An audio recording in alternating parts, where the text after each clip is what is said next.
দর্শক, কিছুক্ষণ আগে আমরা দেখছিলাম যে জাতীয় পার্টির ইফতার মাহফিল শুরু হয়েছে বনানীর দা প্যালেস এই পার্টি সেন্টার, এবং সেখানে হামলার পরে কিন্তু আমরা দেখছি যে সেনাবাহিনী কিন্তু তাদেরকে আসলে এখানে এসে প্রতিহত করেছেন। অর্থাৎ যখন হামলা শুরু হয়েছিল, হামলার এক পর্যায়ে কিন্তু জাতীয় পার্টির অসংখ্য নেতাকর্মী সহ বিভিন্ন সাংবাদিককেও কিন্তু আহত করা হয়েছে। অর্থাৎ আহতের এক পর্যায়ে সেনাবাহিনী এসে কিন্তু পরিস্থিতি নিয়ন্ত্রণে আনেন। আমরা আপনাদেরকে দেখাতে চাই যে একজনকে কিন্তু মেরে আহত রক্তাক্ত অবস্থায় তারা কিন্তু ফেলে রাখা হয়েছে। অর্থাৎ আমরা দেখছি যে প্রচুর সংখ্যক নেতাকর্মী কিন্তু জাতীয় পার্টির আহত হয়েছেন। অর্থাৎ সেনাবাহিনীর একদল সদস্য তারা কিন্তু এসে তৎক্ষণাৎ কিন্তু তারা পরিস্থিতির সামাল দিয়েছেন। আমরা দেখছি যে সেনাবাহিনীর সরাসরি নেতাকর্মীরা তারা কিন্তু অ্যাকশনে গিয়েছেন। অর্থাৎ অ্যাকশনে যাওয়ার পর কিন্তু আমরা দেখেছি যে এখানে পরিস্থিতি কিন্তু শান্ত হয়েছে। অর্থাৎ একদল বহিরাগত তারা কিন্তু হামলা চালাচ্ছিলেন জাতীয় পার্টির ইফতার মাহফিলে, সেনাবাহিনী এসে কিন্তু পুরো পরিস্থিতি কিন্তু আসলে তারা সামাল দেওয়ার চেষ্টা করেছেন, এবং সেনাবাহিনী আসার পর সেখানে কিন্তু পরিস্থিতি নিয়ন্ত্রণে এসেছে। এবং এখন আমরা দেখছি যে আহত অবস্থায় একজনকে কিন্তু আসলে হাসপাতালে নিয়ে যাওয়ার চেষ্টা করছেন। তিনি অনেকক্ষণ যাবৎ আহত অবস্থায় কিন্তু এই রেস্টুরেন্টের ভেতর কিন্তু তিনি পড়েছিলেন, এবং পড়ে থাকার এক পর্যায়ে কোনোভাবেই তারা কিন্তু বের হতে পারছিলেন না। এবং ভেতরে জাতীয় পার্টির চেয়ারম্যান জি এম কাদের থেকে শুরু করে জাতীয় পার্টির মহাসচিব মুজিবুল হক চুন্নু সহ অনেকেই কিন্তু ভেতরে এখনো আটকা পড়েছেন। অর্থাৎ কিছুক্ষণের মধ্যে আমরা দেখেছি যে কি হয়েছে, আমরা একটু বলেন তো। এখানে আমরা সুষ্ঠুভাবে সুন্দরভাবে একটা ইফতারি প্রোগ্রাম জাতীয় পার্টির প্রোগ্রাম চলতেছিল। ইতিমধ্যে কিছু বৈষম্য, কিছু অরাজনৈতিক সংগঠন এসে আমাদের উপরে হঠাৎ করে চড়াও এবং একের উপর এক মায়ের ভাঙচুর শুরু করে দেয়। আমাদের প্রেসিডেন্ট মেম্বার থেকে শুরু করে কো চেয়ারম্যান, সেন্ট্রাল কমিটির মেম্বার, পার্টির মহাসচিব, চেয়ারম্যান, দপ্তর সম্পাদক সবাইকে পিটাইছে। এমনভাবে মানুষ পিটায় না কখনো। যেখানে এখানে পুলিশ প্রশাসন ছিল তাদের সহযোগিতা চাইছে। শেষে আমাদের সাথে সেনাবাহিনী আসার পর আমরা একটু আমি দপ্তর সম্পাদক জাতীয় পার্টি। আমি প্রথমে এখানে আসার পরে মহাসচিব বক্তব্য রাখছিলেন, তখন অতর্কিতে 8-10টা ছেলে আইসা হইচই সেগুলো ব্যাপক ভাঙচুর মারামারি শুরু করলো। তখন আমাদের লোক ফেরত দিলে পরে এই পুলিশকে ফোন করছি, পুলিশ আসে নাই। এখন এই সেনাবাহিনীর লোক আসার পরে এই অবস্থা দেখতেছেন। এই অবস্থা আমরা আপনাদেরকে দেখাতে যাই, পরিস্থিতি কিন্তু এখনো অনেকটা উত্তপ্ত। অর্থাৎ সেনাবাহিনীর একদল কিন্তু চৌকস সদস্য তারা এখানে আসার পর অর্থাৎ পরিস্থিতি কিন্তু কিছুটা নিয়ন্ত্রণে এনেছেন। কিন্তু এখনো আমরা আপনাদেরকে যদি একটু দেখাই যে পুরো জায়গা জুড়ে কিন্তু পরিস্থিতি থমথমে।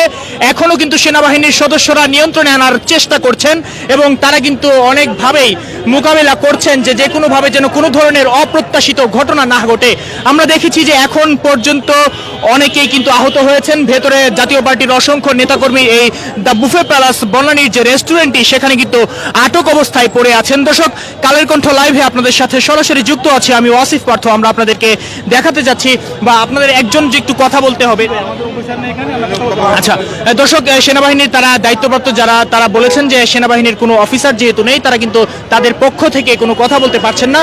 এবং আমরা আপনাদেরকে যদি দেখাই যে বিকাল এখন থেকে প্রায় কিন্তু 20 মিনিট আগে একদল বহিরাগত তারা এসে ভেতরে পরিস্থিতি ঘোলাটে করার চেষ্টা করেছিলেন, এবং সেই পর্যায়ে জাতীয় পার্টির কিছু নেতাকর্মীর উপর কিন্তু ভেতর থেকে প্লেট থেকে শুরু করে বিভিন্ন জায়গায় কিন্তু তাদের উপর ছুঁড়ে ফেলে, এবং সেই পর্যায়ে কিন্তু প্রায় 20 মিনিট যাবৎ আটকা পড়েছিলেন দ্য প্যালেস বুফে রেস্টুরেন্ট যে বনানী সেটিতে।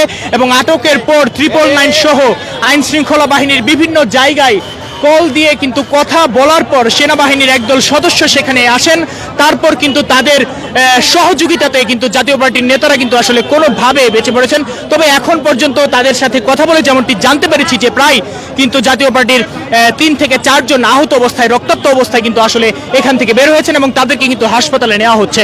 দর্শক, আমরা জাতীয় পার্টির কয়েকজন নেতাকর্মীর সাথে কথা বলে আপনাদেরকে জানাতে চাচ্ছি যে পরিস্থিতি কি হয়েছে। আমরা আবারও তাদের সাথে একটু কথা বলে জানতে চাইবো।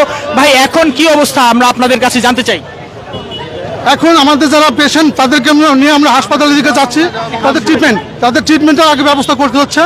পাশাপাশি আমরা এখানে আসছি, সেনাবাহিনী আমাদেরকে বলছি ইফতারের জন্য করতে, আমরা ইফতারি আয়োজন করতেছি। এখন কি হয় আমরা অবশ্যই একটু পরে জানতে।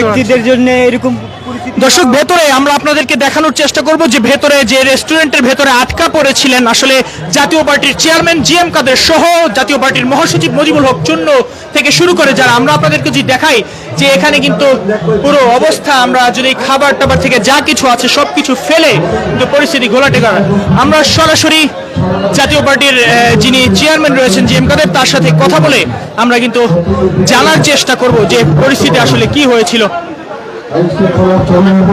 আমরা সরাসরি চলে যাচ্ছি জাতীয় পার্টির চেয়ারম্যান জি এম কাদের, তিনি কিন্তু কথা বলছেন।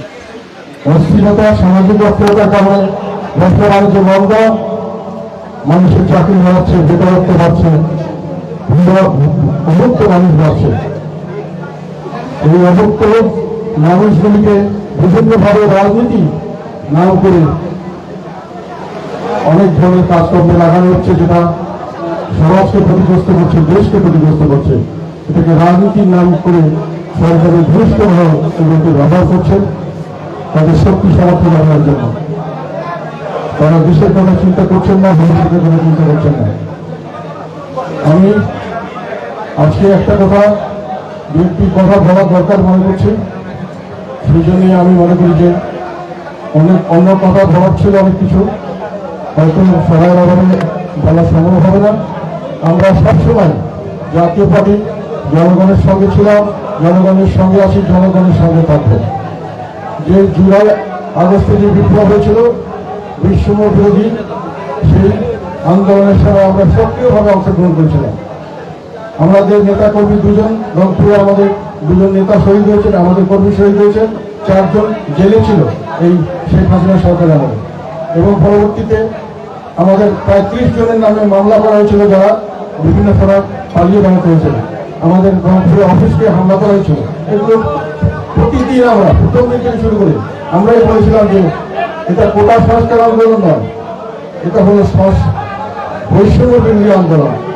এটা শুধু ছাত্রের আন্দোলন নয়, এটা ছাত্র জনতা সকলের আন্দোলন।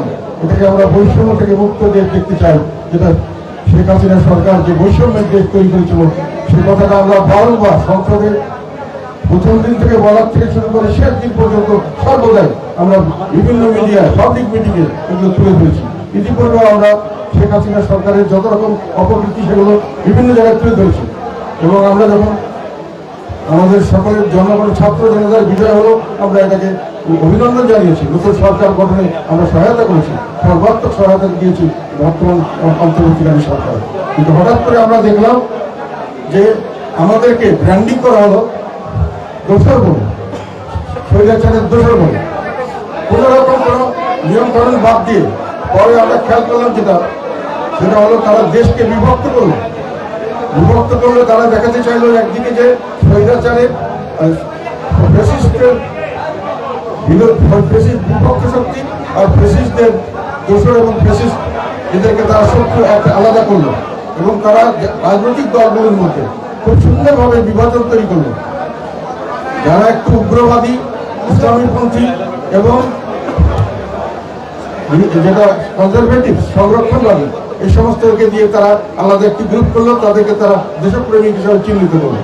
আর যারা শেখ হাসিনা সরকার আমলে কোনো রকম নির্যাতনের শিকার সরাসরি হয়নি অথবা কোনো রকম সম্পৃক্ত ছিল, তাদেরকে দেশদ্রোহী, দোষর এবং ফ্যাসিবাদ বলে আখ্যায়িত করা হবে। এবং এই যে তাদের এই তর্কের মধ্যে যারা তাদেরকে তারা সরকার সহযোগী বা দোষর বললো বা ফ্যাসিস্ট সরকার হিসেবে তাদেরকে চিহ্নিত করলো, তারা হলো আমাদের দেশে যাদেরকে উদারপন্থী, লিবারেল বলা হয়।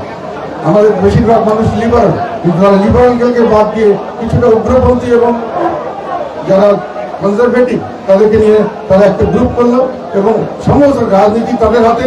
এবং তারা একটা আমাদেরকে অন্তর্বর্তী সরকারের ঘনিষ্ঠ জনদের কাছে আমরা জানতে পারলাম যে আমরা পরাজিত হয়েছি এবং আমাদেরকে আর কোনো রাজনীতি করার সুযোগ নেই, আমাদের বেঁচে থাকারও কোনো সুযোগ নেই। এইভাবে তারা দেশকে একটা বিভাজিত করেছে। এখন প্রশ্ন আসলো, যেটা নিয়ে আমি কথা বলতে চাই, খুব দরকারি একটি কথা। কিছুদিন আগে আমাদের প্রতিবেশী দেশ ভারতে এসে আমেরিকার একজন আমাদের গোয়েন্দা প্রধান একটা অত্যন্ত কয়েকটি কথা বলেছেন, যেটা আমাদের জন্য অত্যন্ত একটি বিপজ্জনক সংকেত বলে আমি মনে করি। তুলসী গ্যাবার্ড বলছেন দুটো জিনিস, একটা আমাদের মাইনরিটি সম্পর্কে বলছেন, সংখ্যা বললে আমি সে সম্পর্কে বলতে চাইনি। আরেকটি তারা বলেছেন অত্যন্ত গুরুত্বপূর্ণ একটি কথা, উনি বলেছিলেন বাংলাদেশের মতো অন্যান্য দেশের মতো এখানে ইসলামিক মৌলবাদের উত্থান হতে যাচ্ছে এবং জঙ্গিবাদের উত্থান, ইসলামিক জঙ্গিবাদকে তারা তাদের দেশের নিরাপত্তার জন্য হুমকি মনে করে, তারা বিশ্বের নিরাপত্তার জন্য হুমকি মনে করে। এবং সেইভাবে সেটাকে দেখে, এবং তার মধ্যে তারা বাংলাদেশ, সিরিয়ার নাম বলছে, ইসরায়েলের নাম বলছে, অন্যান্য দেশের নাম বলছে।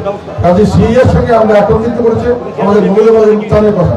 এখানে সরকার কিন্তু জিনিসটি অত্যন্ত বিপজ্জনক একটি হুমকি। এটা